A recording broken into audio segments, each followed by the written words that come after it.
Tengan ustedes muy buen día. Hoy que es día 18 de noviembre del 2020, comenzamos nuestra caminata de hoy para también hacer la siguiente reflexión que nos corresponde en este caso al diplomado en Historia y Cultura de México. En el caso particular, lo que abarca del proceso de la conquista a la independencia, diplomado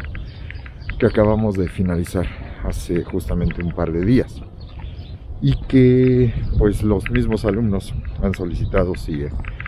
habría la posibilidad de dar un repaso o de tener elementos complementarios. Entonces reitero que se les están reponiendo las sesiones de clase desde el inicio. Ahorita ya está repuesta también la sesión número 2 y aclarando nada más que en aquellos tiempos, como se grababa directamente, en aquellos tiempos como si fuera hace tanto tiempo, pero pues parece a veces que efectivamente es mucho lo que ha llegado a pasar, que a lo mejor no son años, pero por la circunstancia que nosotros estamos viviendo lo parecería, ¿no? Dado que estamos con esta situación de la pandemia, que además, pues desgraciadamente, los indicios más recientes en los últimos 2 días marcan que, pues por lo menos en el caso de la Ciudad de México, las cosas no solo no van a mejorar, sino que regresarán a la situación del inicio, donde se van a empezar a poner una vez más las restricciones, que algunos dirán como que una vez más y nunca las han quitado. Algunos también comentaban, es que está iniciando el rebrote, ¿no? Pero para que haya rebrote significa que tendría que haber dejado de brotar. Y esto no sería un rebrote, sino sería un repunte, porque los números nos muestran que nunca se bajó, que disminuyó en cierto porcentaje la curva de crecimiento, pero nunca se hizo que la curva se fuera de manera continua para abajo, sino que más bien disminuyó un tanto el ritmo de crecimiento, pero ya está subiendo otra vez. Y ya para que ciertas autoridades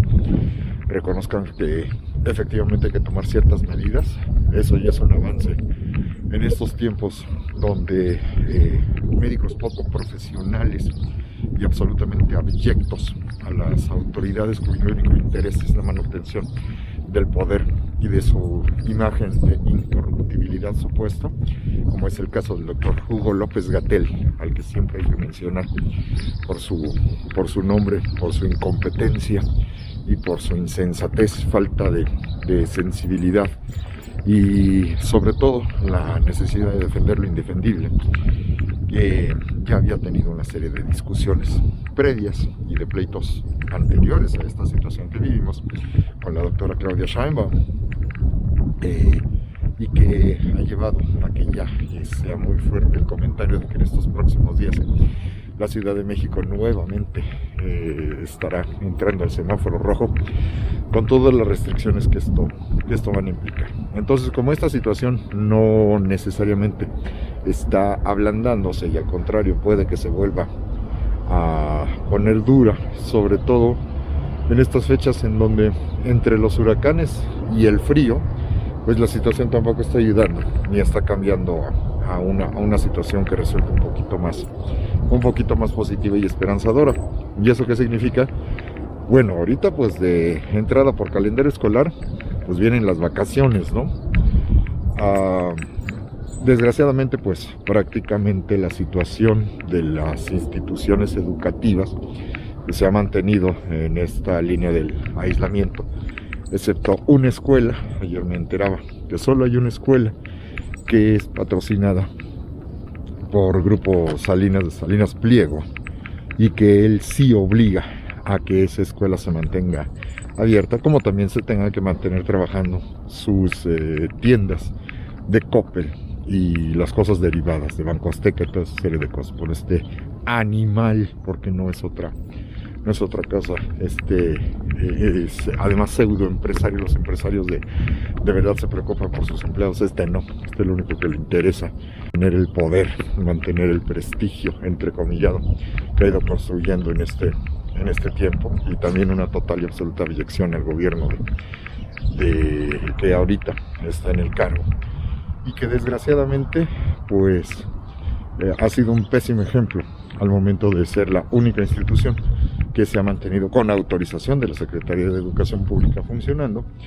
y de esas cosas raras, ¿no? Qué casualidad que esa única escuela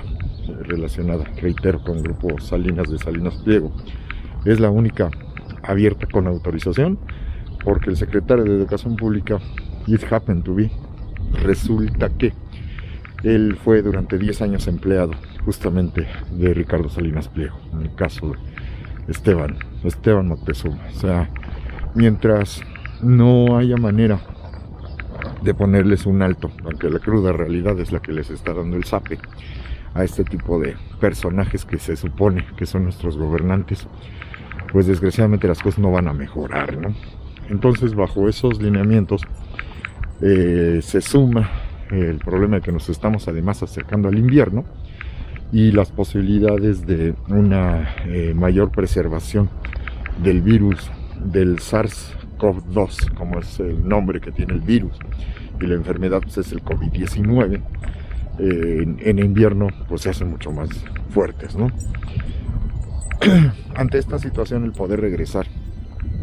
a las escuelas o a las instituciones educativas donde nosotros cotidianamente laboramos se hace un poquito más complicado, y la situación pues implica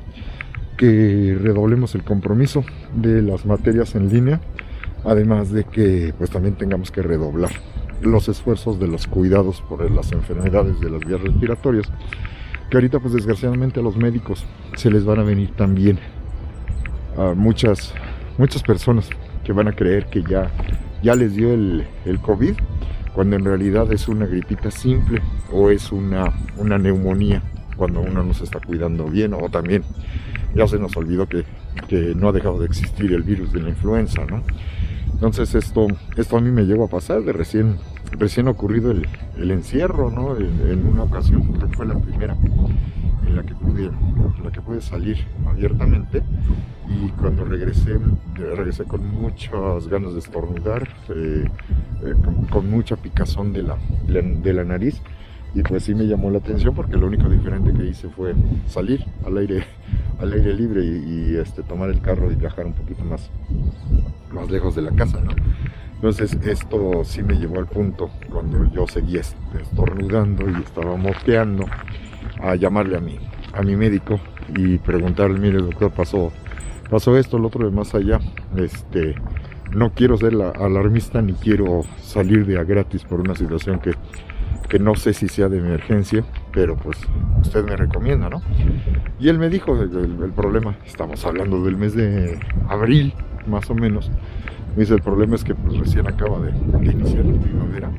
y es muy común que ahorita pues las flores están abriéndose, el polen anda brincando por todos lados, y es perfectamente normal que uno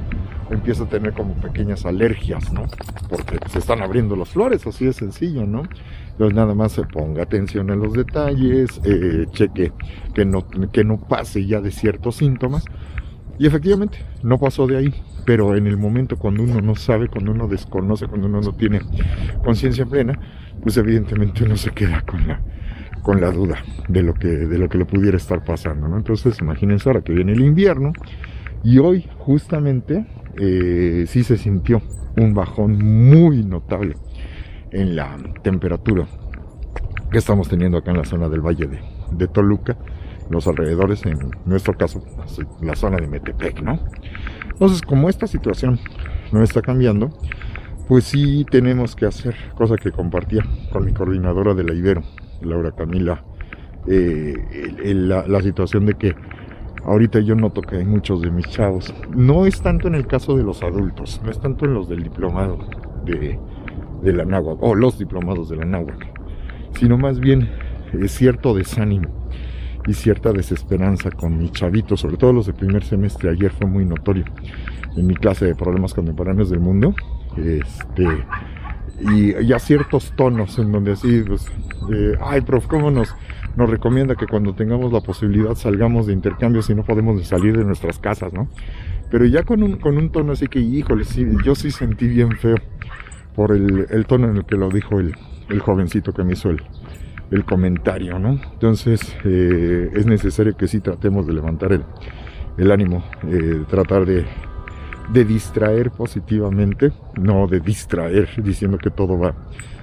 bien y que todo es perfecto,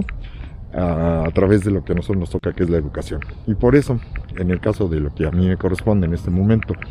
con mi gente muy querida de la materia de del diplomado en Historia y Cultura de México, pues es hacer esta reflexión sobre algo que además pues ya son menos de 12 meses, una situación que vamos a tener que discutir grandemente con el 5º centenario del descubrimiento de América. Y justamente acabo de leer una nota que apareció en algún diario, en el que se hace referencia que los planes de los reyes de España y del gobierno español, no solo es del gobierno de los reyes, ¿no? De la Cancillería española, la representante ante México ha dicho claramente, ¿no?, que hay una serie de acuerdos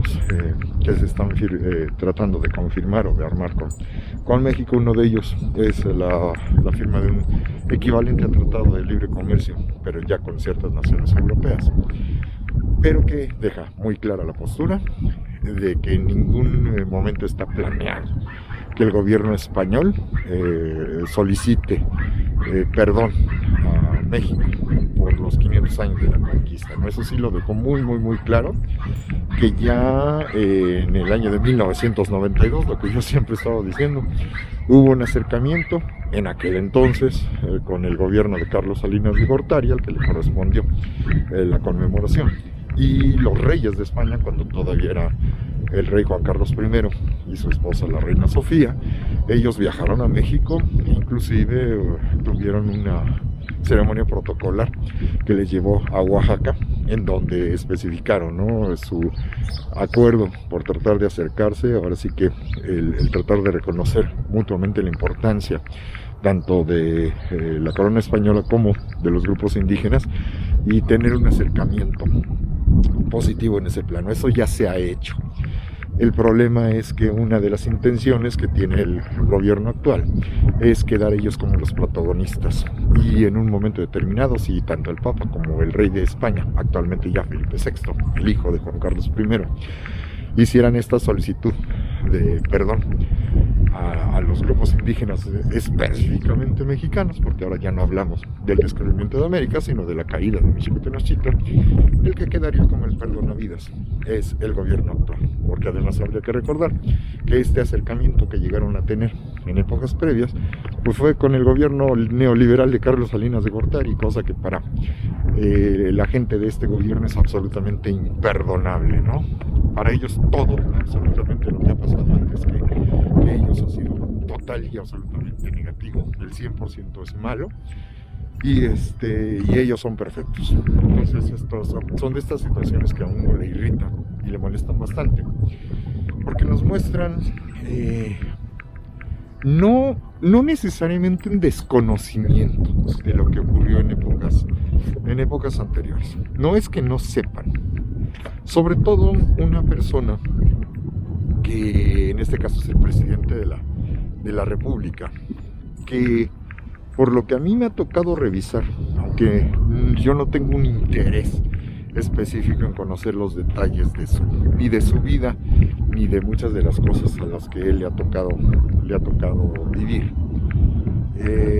Sé que sí es una persona que ha leído, sé que es una persona que ha incluso tenido bastante contacto con grupos indígenas, pero esto no significa que el señor tenga una conciencia de la relación del mundo indígena indígena y su interpretación con el entorno que le rodea, y mucho menos si es un político, ¿sí? Mucho menos, porque ahí siempre hay toda una intención secundaria, que es el posicionamiento del grupo político al que él pertenece, y sobre todo de él mismo, cuando ha ido escalando en la escalera del poder como tal, ¿no? Entonces, este señor, de que sí conoce de su historia regional, de que sí conoce de su historia estatal, sí conoce. El problema, que es justamente lo que hemos tratado de compartirles a ustedes en este diplomado, no es conocer historia, ¿sí? Gente como Goebbels conocía mucho de historia, gente como Mussolini conocía mucho de historia, gente como Julio César sabía muchísimo y hacía además historia de verdad. Napoleón conocía muchísimo de historia, pero eso no significa, nosotros los identificamos como grandes líderes, nadie dice que no, pero eso de ninguna manera significa que ellos hayan sido necesariamente positivos en el impacto que han tenido en el entorno, ¿no? Una de las razones por las que se termina asesinando Julio César, en donde participa su propio hijo adoptivo, es que sus enemigos en el Senado consideraban que el señor estaba ya tomando una actitud de prepotencia y estaba ya teniendo cierta tendencia a comportarse no solo como un líder, sino comportarse como un dictador. Y sabemos que posteriormente a ello, y luego de los pleitos por el poder, pues terminó dándose la transición ya no a la formación y manutención de la república misma, sino la transición hacia lo que fue un imperio. ¿Por qué digo esto? Esto es muy importante. Porque ese ejemplo de la transición de la república al imperio, ojo, no olviden que en el proceso de la historia de la Roma, que nosotros vemos como habitualmente como la Roma imperial, hay tres etapas fundamentales. Y una de ellas es la formación primero de los reinos, ¿sí? Del reino de Roma, la transición que llevó a la formación de la vía de la República Romana, pero de la República Romana se dio el salto que para ellos fue como políticamente lo obvio y lo correcto, el salto de la República al imperio, ¿sí? Para ellos fue un proceso de cambio, de evolución,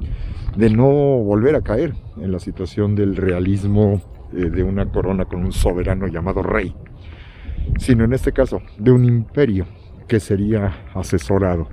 por grupos políticos importantes, entre ellos el Senado, pero que implica la aparición ya de un imperator, ¿no? Alguien que centralice y que mantenga la línea de consistencia del gobierno a través de una sucesión asegurada por una alianza matrimonial y posteriormente por la generación de un sucesor, ¿no? Y que de esta manera se asegure la continuidad del sistema político imperial romano. Se vio como un salto positivo en su momento, pero sabemos que van a ser muy pocos los emperadores que realmente van a tener conciencia de la función que van a tener en este sentido, y en lugar de ser algo positivo, pues se terminó convirtiendo en algo absolutamente a la inversa, ¿no? ¿Por qué menciono esto? ¿Qué tiene que ver con lo que nosotros estamos viendo en el diplomado, sobre todo en el proceso de conquista e independencia? Porque cuando Napoleón Bonaparte formaba parte, a su vez, perdón por la redundancia, de este consulado que llegó a imponer el orden en una Francia revolucionaria que se había salido por completo del control de lo que se buscaba originalmente, pues el resultado va a ser que se busca la imposición de un grupo en el poder, un grupo selecto, encabezado en este momento 1799, 1800 aproximadamente, en donde hay tres individuos que se manifiestan dentro de un gobierno que será una especie de dictadura de tres individuos, pero tampoco tan a la super libre, porque hay una asamblea, hay un consejo, el consejo de los 500, y este consejo es el que avala todo lo que estos personajes hagan. Pero al final de cuentas, ya para el año de 1800, Napoleón Bonaparte va a lograr establecer su orden, establecer su dominio apoyado y reconocido por el grupo de los 500. Esto también va a ser muy importante, en donde él comenzó, como se dice en época contemporánea, él comenzó a mostrar músculo, él comenzó a demostrar la importancia que ya tenía el ejército, que él, a su vez, había reestructurado totalmente bajo su mando, y la consecuencia va a ser la acumulación del dominio del poder entre los años de 1801, 2 y 3. Y para el año de 1803 viene una circunstancia bien interesante en donde ha manifestado, por supuesto, el interés por tratar de pues, tener un cargo aún mayor, en donde la ley le proteja, donde los grupos de la élite del poder le mantengan en nombre de lo que representó la Sagrada Revolución Francesa,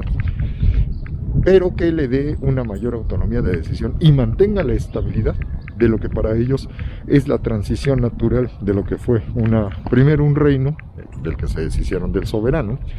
posteriormente lo que va a ser una república, y de 1793 en adelante, pero ya sabemos cuáles fueron las consecuencias de esa república y la manutención de la estabilidad y la continuidad del poder a través de la formación de un imperio.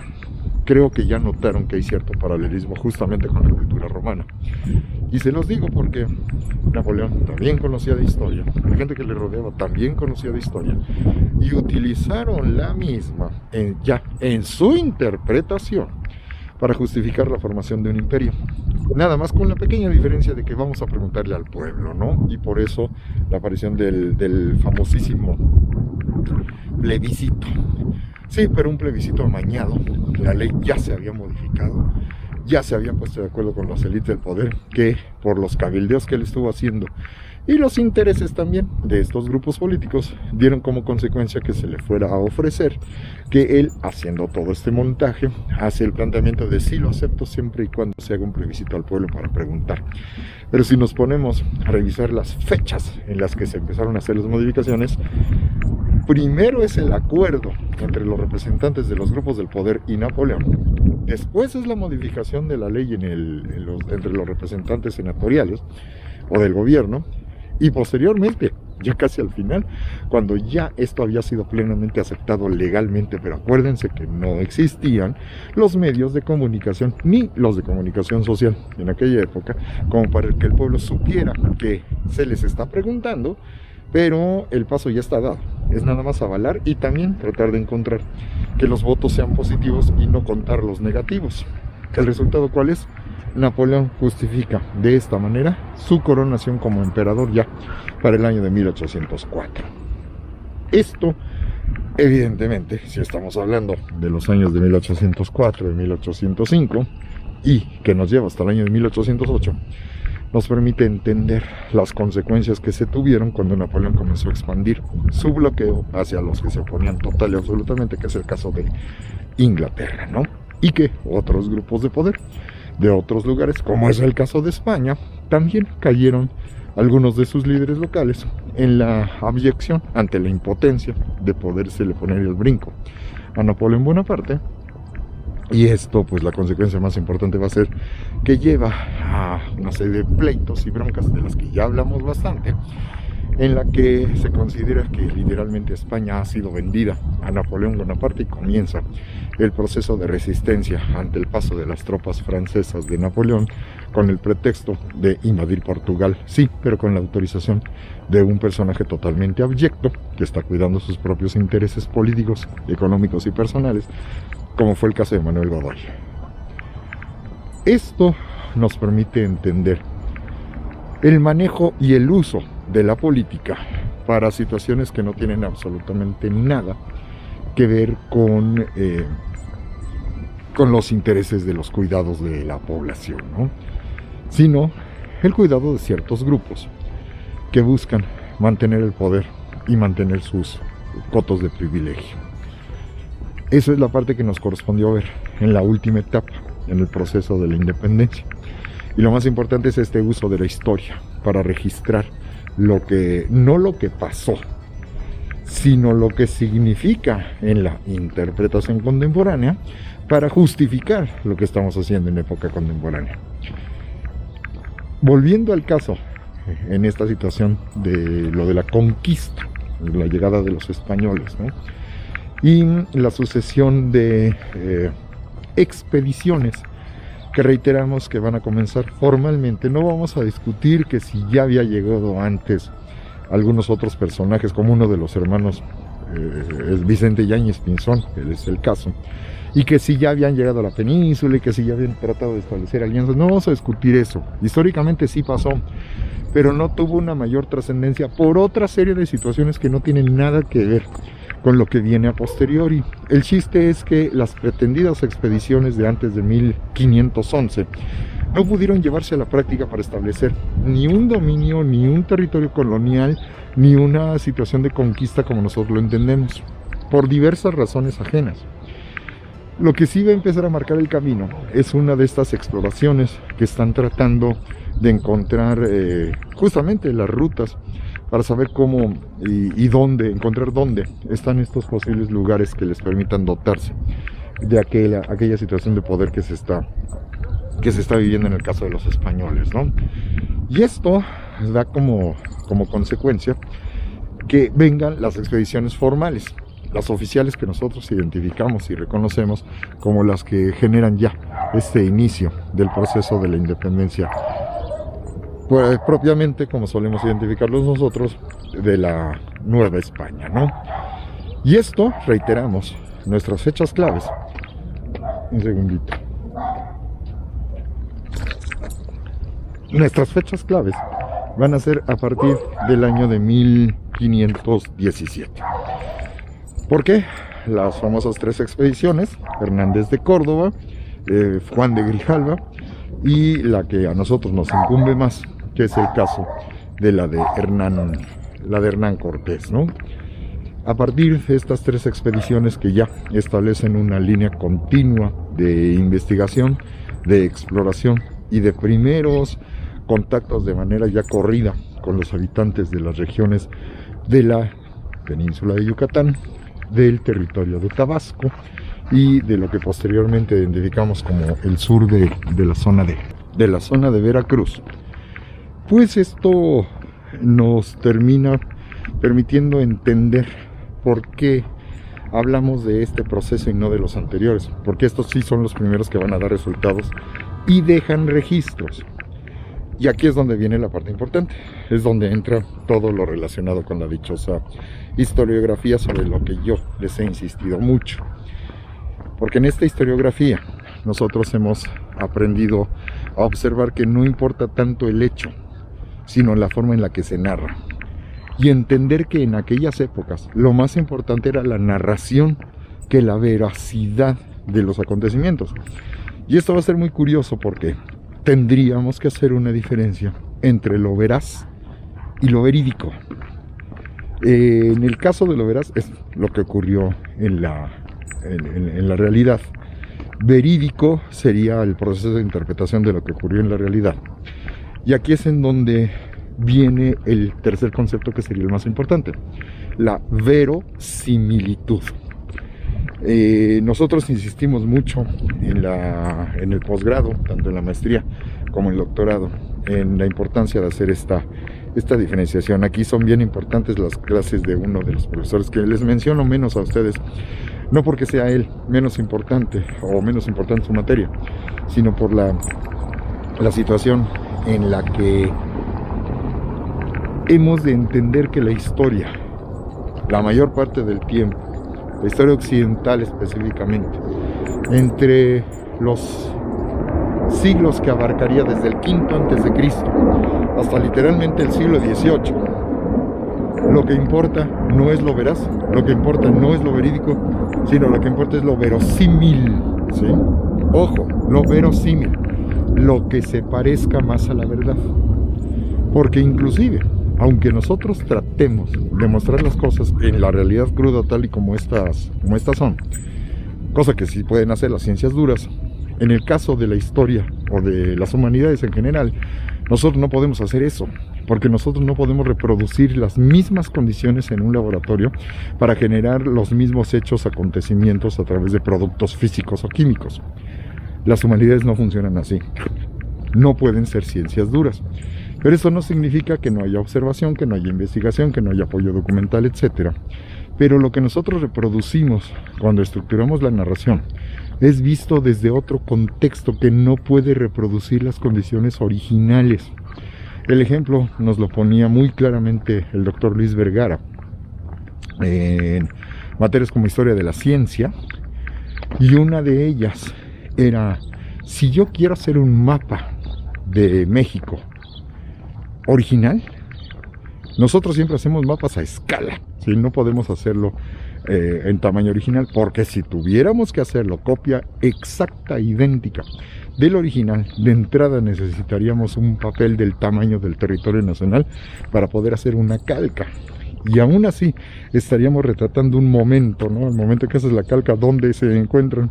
todos los habitantes. En ese momento, cuando terminaste de hacer la calca, hubo gente que ya se murió, hubo gente que ya se movió, hubo gente nueva que entró, hubo otros que nacieron, etcétera, ¿no? No podemos reproducir los hechos exactamente de la misma forma y de la misma manera, como si fuera un experimento de química. Es por eso que nosotros, y nos insistía mucho en ello, debemos de trabajar en esta conceptualización de lo que es lo verosímil, es lo que suena o parece ser más parecido a la realidad, es similar. La clásica discusión que decimos con las farmacias del doctor Simi, ¿no? Lo mismo pero más barato, sí, pero también en ciertas condiciones. Cuando compramos no los equivalentes químicos, sino compramos que tengan los componentes parecidos, ¿sí? O la fórmula lo más equivalente, pero que no sea la fórmula exacta, así como decimos, son similares. Pues también es similar la cura, pero no es igual, ¿no? Entonces, bajo esta circunstancia, el hecho de tener que analizar lo que van a ser las narraciones que se van a hacer, uno, del lado de los españoles, porque es a los que siempre les termina lloviendo, de que ellos terminan diciendo lo que se les pega sobre la gana, dicen puras mentiras, Hernán Cortés con sus cartas y toda esa serie de cosas. Pero eso sí, leemos que dice el título: Historia verdadera de la conquista de la Nueva España, y pensamos que nos está diciendo los acontecimientos tal como estos fueron. Pues la base narrativa es la misma. O de repente resulta que el que sí nos está diciendo la verdad es Bartolomé de las Casas, cuando Bartolomé de las Casas es de los que más tergiversaron la historia para favorecer, en este caso, los intereses de los frailes que están en el proceso de evangelización. Hay cosas que son ciertas, sí, nadie dice que no, pero hay otras en las que él también le metió agua de su propio pozo, y esta circunstancia pues es la que nos termina de repente haciendo caer en esta situación muy idealizada de lo que son los grupos indígenas mexicanos, ¿no? Donde el indio es maravilloso, el indio es perfecto, y no te estás dando cuenta que también hay una idea política, también hay una idea religiosa que es fundamental en aquel contexto, cuando se habla de lo que está haciendo Bartolomé de las Casas, ¿no? Y muchos de los otros frailes. Entonces, como yo les comenté en alguna ocasión anterior, yo sí he leído a no menos de 5 autores en su escritura antigua, que no es nada fácil ni nada sencilla de entender, hablando de Andrés de Olmos, hablando de Diego Durán, Bartolomé de las Casas, Bernardino de Sahagún, y ya para qué les menciono Conquistador Anónimo, Hernán Cortés, Bernal Díaz del Castillo. Y yo sí les puedo decir de primera mano que leyendo sus textos cuesta un trabajo espantoso poder ir siguiendo la lógica de lo que ellos están narrando. A la mayoría de ustedes, y no es de mérito de lo que ustedes hacen, cuando les toca leer sus textos, ya los ven en las ediciones de Porrúa, ya los leen en las ediciones sepan cuántos famosas, o en ediciones que son muy cuidadas, que son muy bonitas, pero que a veces adolecen del problema de que no estás traduciendo literalmente de una lengua extranjera, pero lo que no traducimos es el contexto desde el cual se genera una lengua castellana, que por la misma razón de que es muy rica, el sentido de entendimiento no siempre es el mismo, y menos 500 años atrás. Esta problemática, si nos lleva a tratar de entender conceptos como el que yo les decía, aplicado ya para el siglo XVIII, ¿no? A mí me tocó en una documentación, revisando incluso documentación del siglo XIX, de época de Porfirio Díaz, del año de 1887, de repente no entendía el sentido. Al principio yo creí que lo estaba entendiendo, pero no entendía en un principio ¿A qué se refería este planteamiento? El problema radica no solo en el entendimiento de lo que el texto diga literalmente, sino entender que el sentido de las palabras no es el mismo. Retomo lo que mencionaba en el caso de esto que yo creía estar entendiendo en el momento, pero que ya después no me acabó de quedar claro en una carta que le están mandando a Porfirio Díaz, donde le mencionan que tenga cuidado con algunos personajes de la política, que ellos literalmente se comportan muy jesuíticamente, ¿no? En un principio yo pensé que se relacionaba justo con la Compañía de Jesús, o que se relacionaba con situaciones muy relacionadas con las cuestiones religiosas. Pero ya después, leyendo el resto del sentido del texto completo, como que entonces ya no me quedaba tan claro, ¿no? Porque no se veía como algo necesariamente bueno, o no nada más relacionado con el aspecto de la relación entre liberales y conservadores. Entonces, como ya no me acabó de quedar claro, le pregunté a mi directora de tesis, la doctora Maru Ponce, ¿sabes qué, Maru? Me pasa esto, según yo ya le entendí, pero no me acaba de quedar claro, y la palabra que yo sé, que suena medio tonto, que te venga a preguntar, pero es que no sé si estoy entendiendo bien el sentido de la palabra jesuítico, o un comportamiento muy jesuita, ¿no? Entonces, como que aparecen como sinónimos, y yo creo estarlos entendiendo, pero me parece que no se refiere a algo religioso necesariamente. Entiendo que tampoco es algo positivo necesariamente, pero no es específicamente referente a Compañía de Jesús, o no específicamente a cuestión religiosa. Entonces, a lo mejor yo estoy entendiendo mal, pero te pregunto a ti, que tú eres la que conoce más de esto, ¿no? Y Maru me dijo que es normal, no hay ningún problema. A ver, vamos a buscar en el diccionario. Me sentí inclusive un poquito tonto al momento de tener que buscar en el diccionario la palabra jesuita. Digo, pues me queda muy claro lo que significa. Pero me dijo, no la vamos a revisar en un diccionario contemporáneo. Y me enseñó que existía desde el siglo XVIII lo que fue el primer diccionario que hacía definiciones muy concretas de la lengua castellana, el diccionario de autoridades, cuyo volumen lo tenemos allá en Libros Antiguos y Raros. Y al momento de buscar la palabra, efectivamente sí encontramos jesuita o jesuítico, y la primera acepción es relacionado con la Compañía de Jesús, ¿no? Ahora le va, entonces se estaba entendiendo bien. Pero la segunda acepción es la que a mí me llamó la atención, porque fue la primera vez que pude verla con un sentido distinto. Y la segunda acepción decía que significaba hipócrita, dos caras, persona no confiable, ¿no?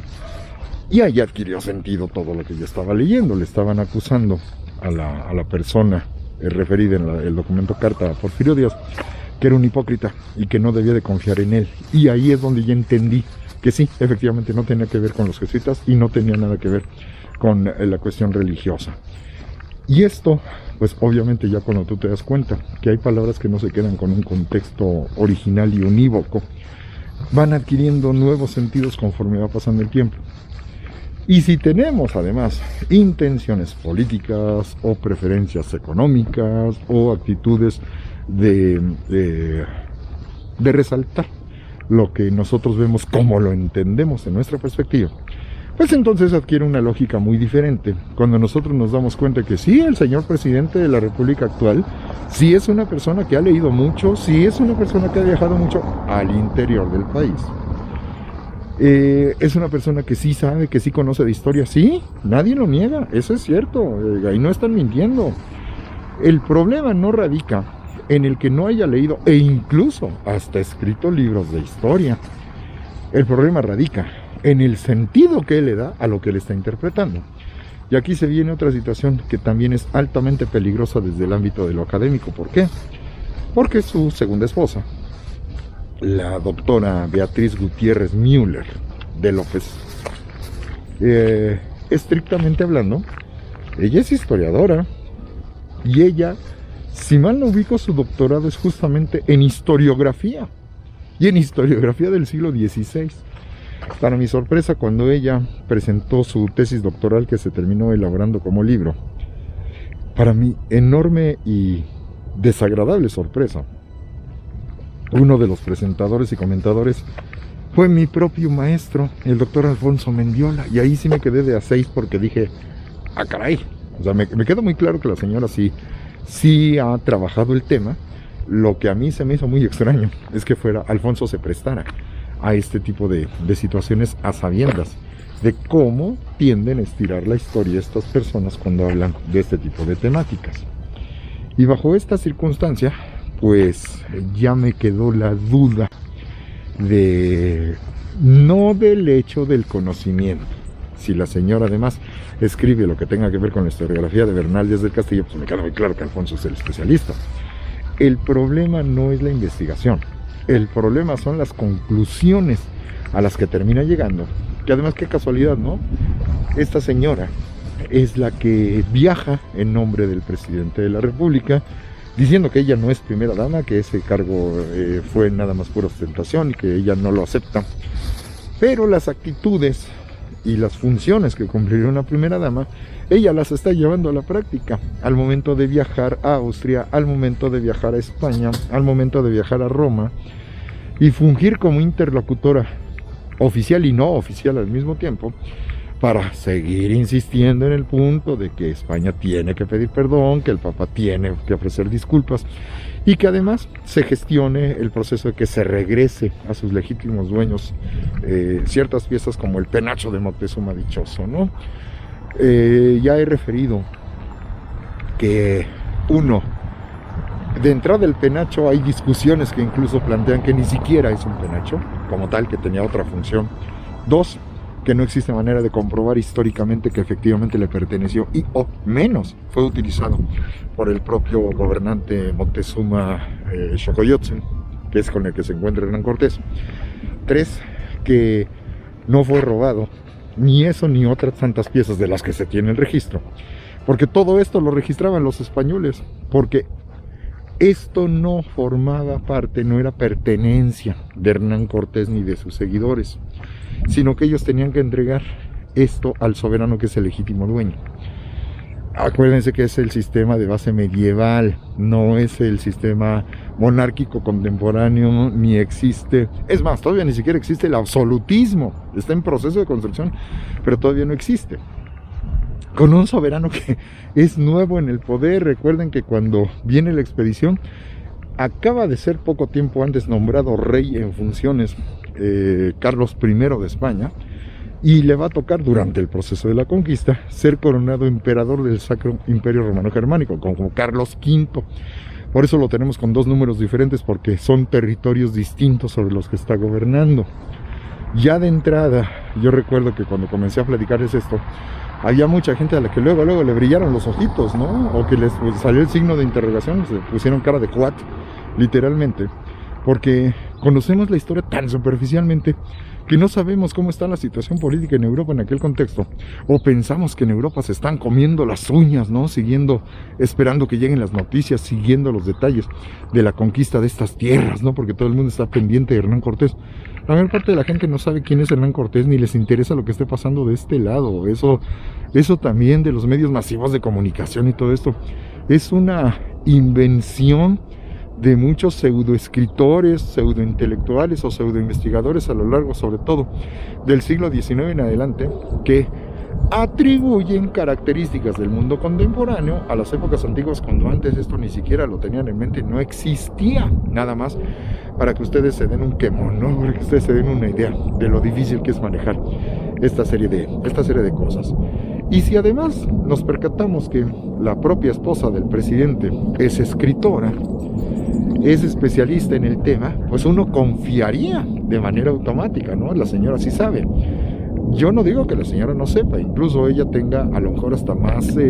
conocimiento que yo en ese mismo plano. El problema no es el conocimiento, el problema es para qué se utiliza y para justificar a las estructuras del poder de las que ella misma es beneficiaria al ser su esposo el presidente de la República. Y que critican todo lo hecho anteriormente, pero cuando a ellos se les muestra que han cometido errores, que han cometido abusos, que no están siendo claros en sus mensajes, en donde se atribuyen una serie de peculiaridades y características de beneficiar a los más necesitados y a los más pobres, pues nada más escuchen los comentarios que hizo la semana pasada el ciudadano presidente de la República respecto a la decisión que se tuvo que tomar para que no continuara inundándose la ciudad de Villahermosa en Tabasco, pero diciendo, y esto es lo que yo siempre he discutido, que todos estos tienen perfectamente planeado todo. Pues tan perfectamente no,